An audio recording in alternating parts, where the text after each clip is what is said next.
right. Thank you for joining today's session. And this will be a session on ideation. So, last week we took a good look at ideation, and this week we would finish off with a topic on ideation. It seems to be one that we spend in shorter time, but it's the most relevant among all the stages we'll be discussing. So, as I go through, just always remember ideation is so important to the whole process. And why have I got this particular slide here? When we are going through ideation stage, everyone it's of the mindset we need to find the best possible idea. But throughout the define stage, as we work through um, our problem statement, we should always encourage people to be creative in their thinking process. So, a way of breaking the ice in most of the stages is to ask people to shout out the worst possible idea. And it's a technique that can be used. It's not always having that mindset that we can always create the best possible idea. We can start our creative juices by thinking about the worst possible idea. With that, as let's say, once we start thinking about the worst possible idea, everyone comes in and it becomes non-judgmental. So in the ideation stage, we should always think about what could be the worst possible idea. And as we bring the problem statement from the define stage, we should encourage people to continuously think what could be the worst possible idea.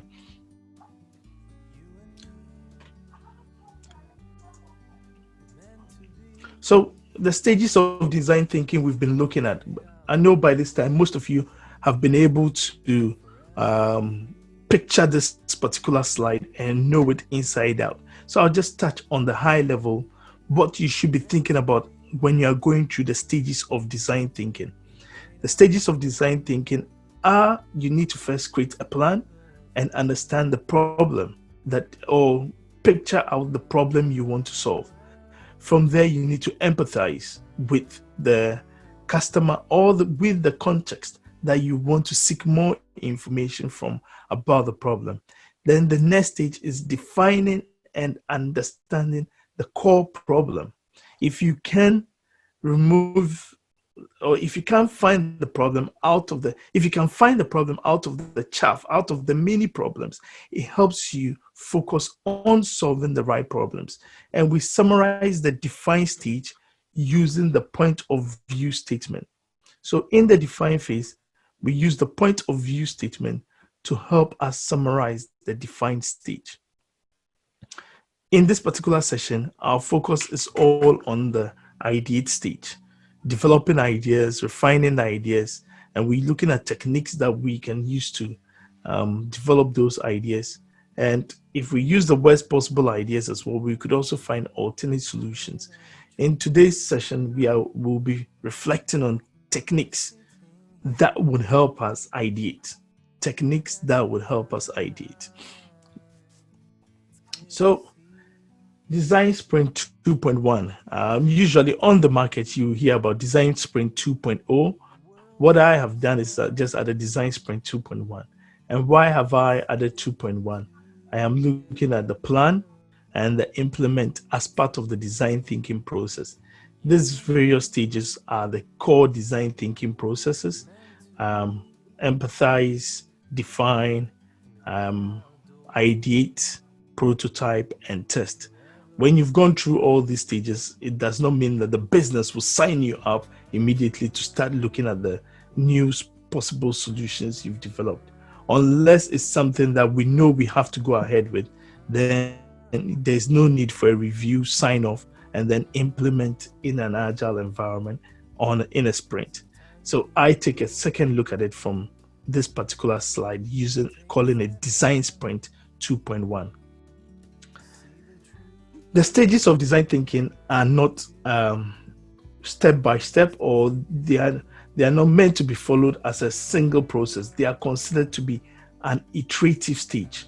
When we go through the empathize phase, we would want to engage with the customer, use personas, use empathy maps to get to know our customer we are working for, or the team or people we solving that particular problem for. I always use the word customer, but it's not always a customer. It could be a group of people, it could be the internal business, it could be a particular business we're looking at solving their problems. So we always just want to empathize by knowing whom or who we have to solve this particular problem for. And by understanding their context and their environment, we can come up with solutions that are fit for purpose for them. Once we know whom we are working for, we go into the define stage. When we are in the define stage, we could always come to the empathize phase. In the define stage, we going down to the root, the problem, and finding the point of view statement. Whilst we're going through the define stage, if we need more information, if we have to go back to the empathize phase, we can always go back. So it's an iterative cycle. We can always go back to the previous stage. And if we come to the test stage, we still can go back to the prototype stage. We still can go back to the ideate stage. We still can go back to the define stage. And it's not a step-by-step approach. It's an iterative approach. And we could always go back to the previous stage. What is very important in all these stages are, we want to understand the problem, we want to explore the problem, find options that would direct us towards a solution, and then when we implement it, we're coming out with a possible solution that is fit for purpose for the customer. So what are some of the techniques we've talked about so far? We've talked about brainstorming. That was one of the key focus in our last week discussion. Today, we're looking at mind mapping, the worst possible idea, 6 thinking hats. When you've got all of these ideas populated, you could challenge the ideas and challenge some of the assumptions behind the ideas. And when we look at these techniques, that can be used to generate ideas for possible solutions. In what situation or in what environment can we bring people together to carry out this activity? We would often use workshops. There are many types of workshops. We also have focus groups. In terms of focus groups, we bring in a particular group of people who have an interest in that particular problem. So let's say we want to look at a problem for doctors. We would only bring doctors into such a session, and that becomes a focus group. If we bring all medical practitioners into that same session, it becomes a workshop, not a focus group. It becomes a focus group, not a workshop. So when we bring all the other medical practitioners, it becomes a workshop. When we only bring doctors into that session, that becomes a focus group. And all of these sessions can help us brainstorm. We can also use mind maps. We can ask the people in the sessions, what's the worst possible ideas? We can use the 6 thinking hats by Robert de Bono, and then we can challenge assumptions. So workshops, they can be online, they can be face-to-face, but in today's circumstances, we are more pushing towards online workshops. Before we can go into the workshop, what are the 2 key things we should bring into the workshop? We need to bring a problem statement. The problem statement defines the problem that we've been looking at from the empathize phase. And there's a template for creating a problem statement. And in my session on problem statement, we went through the various stages of looking at a problem statement. Then at the end of the define stage, we need to bring a point of view statement. The point of view statement summarizes the problem statement and focuses on the user. I've got a point of view statement that we could look at in this session. When going into the workshop, you've got your problem statement, you've got your point of view statement. What are the key things, or what is the most important thing you need to do to ensure that everyone who comes in feels okay? Create an environment that is safe. All participants should discuss their ideas, use supportive language, and the visualization tools we are going to use are the mind maps, and then the six thinking hats. When we've generated loads of ideas, we can now ask ourselves, what's the worst possible ideas out of this particular ideas we've generated? Or can we challenge some of the assumptions once we finish gathering the ideas? Always remember, we need to gather all the ideas before we start challenging those ideas. Next, we need to encourage wild ideas as well. But when I'm encouraging wild ideas, last week I said think of scope, cost, and time. We and also think about, is it feasible, is it viable, and have we got the funding for it?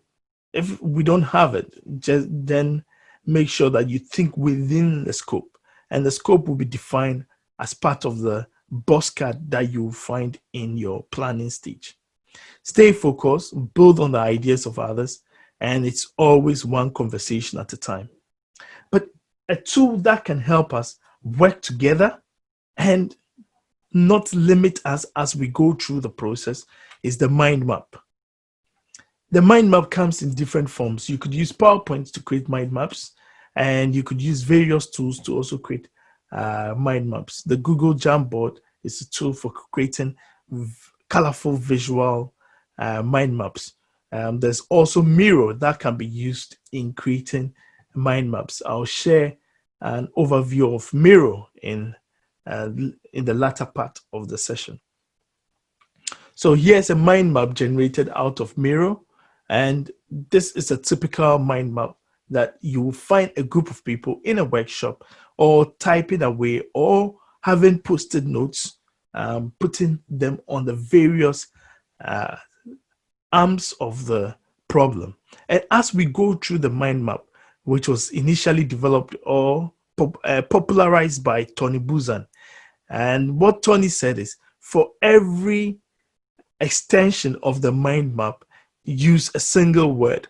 Don't use a phrase, or don't use a long statement, or don't use a sentence. If you're going to use a phrase, maximum, let it be 2 words that would capture that particular instance you want to talk about. Why does Tony recommend using single words and shorter phrases? What Tony said in his book is, if you want to expand on the ideas, if you want to expand on the various arms of your mind maps, you can't just start by if you start by writing sentences, you limit yourself. But if you use single words, it gives you the opportunity to expand on the ideas. Mind maps are a great tool for solving problems. They are a great tool for having discussions on a particular topic. And I've used mind maps to create project roadmaps. I've also used mind maps to plan various events, and they're a big tool, which I do recommend you think about using if you have not used a mind map before. Let's look at, we've spent some time on the mind map. We've produced so many ideas. We could always ask ourselves, what's the worst possible idea? What's the worst possible idea? And then we can start generating more ideas using the mind map to rethink about the worst possible idea. So the worst possible idea is something that you could always use to encourage people in the ideation stage. It's not only used in the define stage, it can be used in the ideation stage to encourage people to think about their ideas. And we don't want to limit people in creating the mind maps to think, can I bring the best idea? What can I do to be part of this team and not look a bit out of context or out of team? Always encourage people. Every idea is welcome, and you can always think of the worst possible idea. If the process you've gone through has not generated enough information, you can start refining the process using the 6 thinking hats. Using the 6 thinking hats proposed by Robert De Bono, Robert De Bono recommends the use of these 6 colorful hats. And when you go through the hats, the first hat is the white hat, which brings everyone together in that workshop. Everyone in the workshop should focus on the facts we are looking at. There are so many things we could be discussing, but let's focus on the facts of this particular problem and let's find ideas for this particular problem. And we could bring reports, we could bring quantitative data, we could bring the personas, we could bring the empathy maps. All these documents help us in focusing on the next set of stages. So the white hat is all about focusing on facts. It's using the hats as a metaphor to just help us bring our mind into a particular moment. When you move from the white hat to the green hat, this is all the group coming together. The white hat is for the design thinking facilitator to share to all the attendees what they are working on, the facts, that the information that's been gathered so far. But when we start looking at the green hat, everyone gets involved, and we could use post-its, we could use round robin, we could ask everyone to brainwrite, and we'll just paste the ideas under the hats. So using the green hat, it's all for identifying on alternatives and concepts that we have not explored yet. That is when we start using the green hat. The green hat helps us explore ideas. And if we are running out of time, we could always go back to the six thinking hats to help us streamline the entire process. When we start populating ideas under the red hat, here we are being emotional. We are bringing ourselves into the whole process. And it helps us provide emotional feedback. Someone could say, oh, maybe I don't like the red color. Maybe I don't like the green color. Maybe I don't like the use of animations. Maybe I don't. Yeah. So it enables people to come out of themselves. And sometimes it's good for you to allow people to bring themselves into the situation. And if people can express their emotions and write it on post-it notes, it can always be refined later. Don't stop people from bringing themselves into the situation, but it's also within reason. You can say, I don't like William, or I don't like James, or I don't like Moses. You just have to focus on the problem being solved. One of the most important hats to think about is the black hat. It's for assessing critical issues.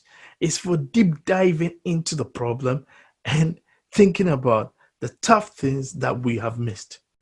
When we go through the entire process, it's the black hat that we spend more time on. And when we spend time on the black hat, we encouraging people to be critical about the process. They should ask the tough questions. They should look at the risk. They should look at the issues and the weaknesses of the entire ideas we've created. If we don't spend time on the black hat, we might just go with ideas and we might just come up with loads of options that would not be fit for purpose.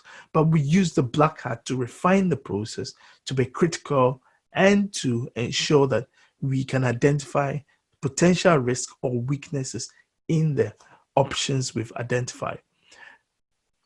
We use the yellow hat to generate a positive view after we've gone through the black hat.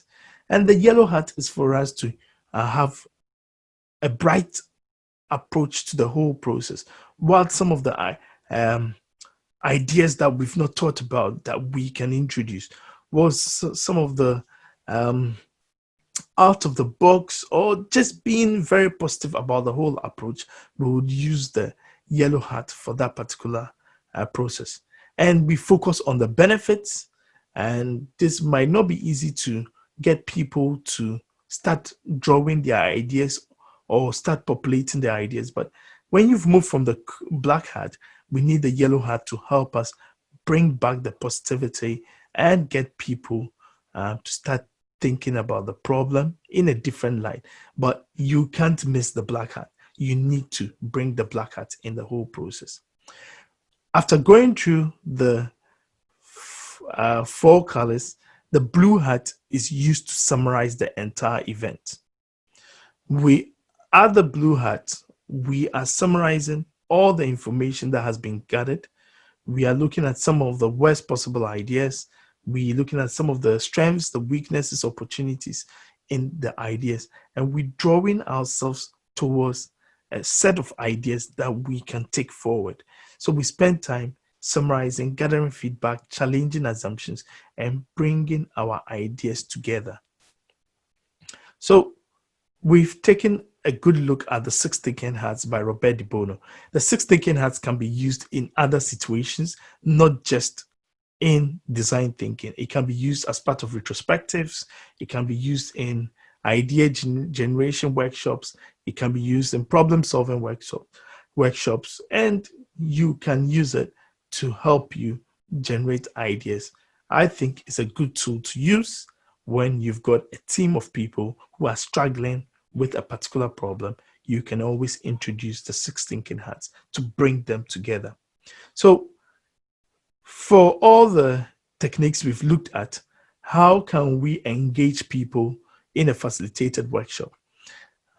We can use round robin, we can use brainwriting, we can use post-it exercises, we can use stepwise refinement, and we can break people out into groups, and they will develop mind maps, and they will use the six thinking hats in these various sessions to develop ideas, to develop options, and then to refine those options into potential solutions.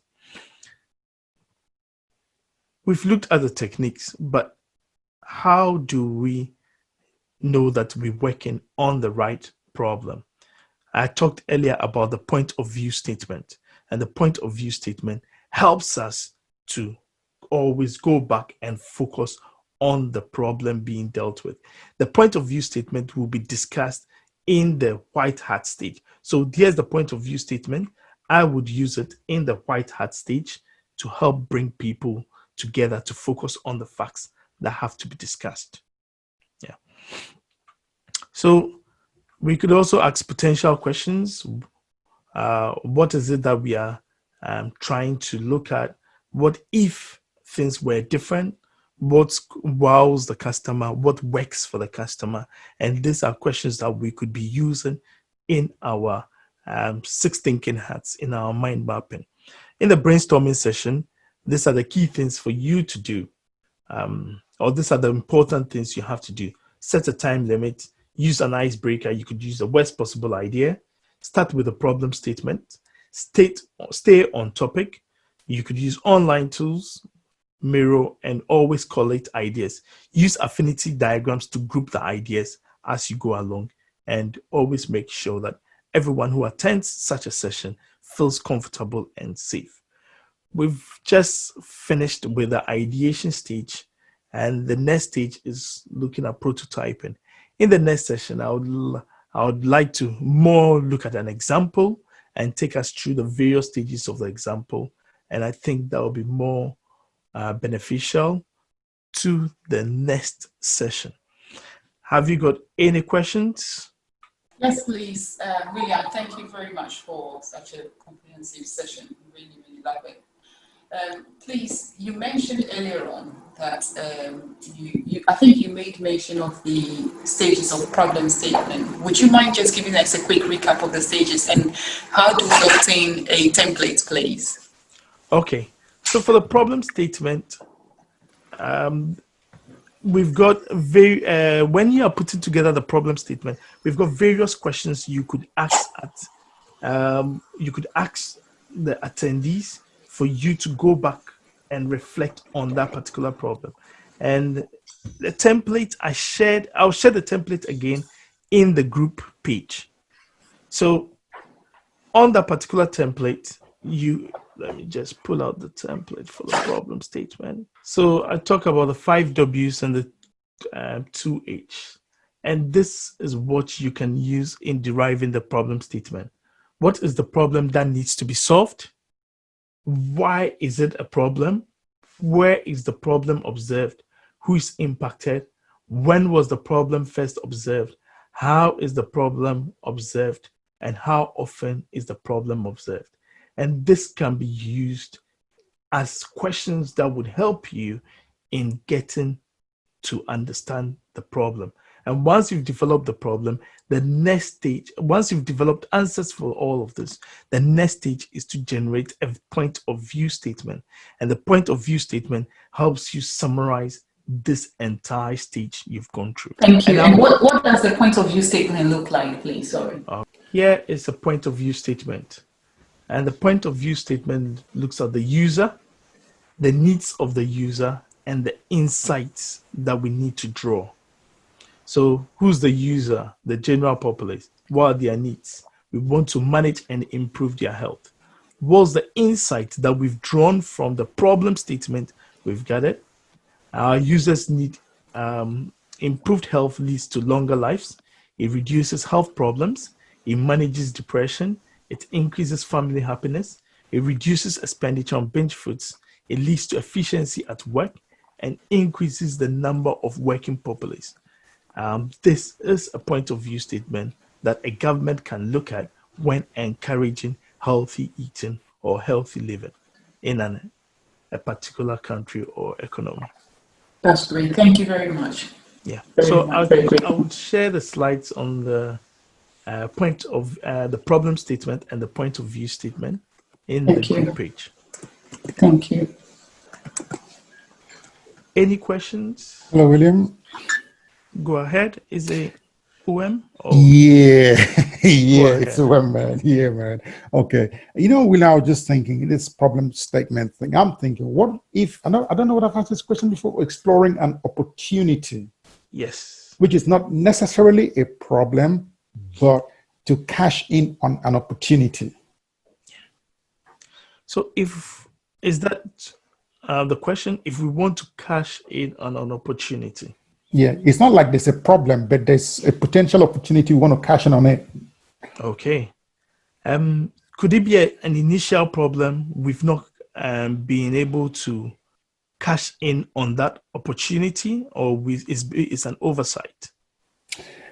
No, it's not an oversight. Like situations change in life, laws change, things change. Okay. And then as a result of that, business minded people always look at it and say, okay, we can capitalize on this to make more money or generate more revenue for the business. So now that opportunity has cropped up. You want to explore fully now how to like make the best use of it. It's not a problem.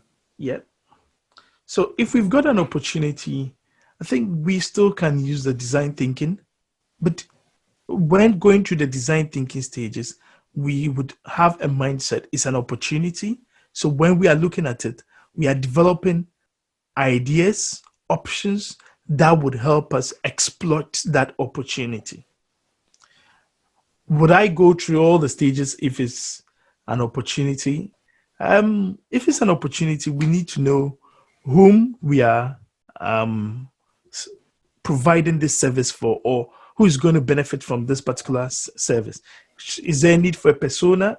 Do I really have to understand that particular group of people? Probably yes. So I'll create a persona statement.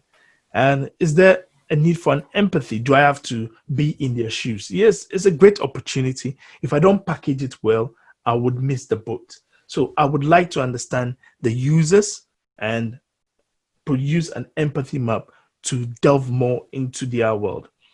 But as it is an opportunity, I'm also mindful of time. Opportunities can be in a particular time period, and if you lose that gateway, you would not be able to get a lot out of it. And there are competitors out there who might also want to explore the opportunity. So I've done my persona, done my empathy maps. I'll go into my defined state more. It's not a problem, it's an opportunity. I can use my SWOT analysis, I can use my TOES analysis to start exploring ways of exploiting that opportunity. And I would focus more on using mind maps, and I could also use the six thinking hats to help me understand ways of exploiting and maximizing that particular opportunity. Opportunity must be maximized within our capabilities. So if we've got all the capabilities, how can we go about maximizing the entire opportunity? And we could be asking ourselves questions so that we don't miss some important angles that we've not reflected on. Sometimes we think it's an opportunity, we jump ship to start exploiting it. And if we had taken a step back to reflect on that particular opportunity, we would have understood the full scope and maximized our potential of exploiting those opportunities. So can we go through the design thinking phase to exploit an opportunity? In my viewpoint, having reflected on your question, I would say yes. Thank you very much. Can I make a comment, Kwame? Go for it. If based on the gentleman's question, I was looking at it from the business sees it as an opportunity, but still with the user, it's a problem. Okay. Because as the business, we are providing a solution. The opportunity is a solution still for the problem. And I think the design should come from the perspective of the user. So I don't know whether I'm right or wrong. I think it's a good reflection of an opportunity, because an opportunity to a user, until they get it, it could be something they are interested in or something which has not been looked at. So a user can be in need, and it could be an existing problem for a user. So what you've said also fits in.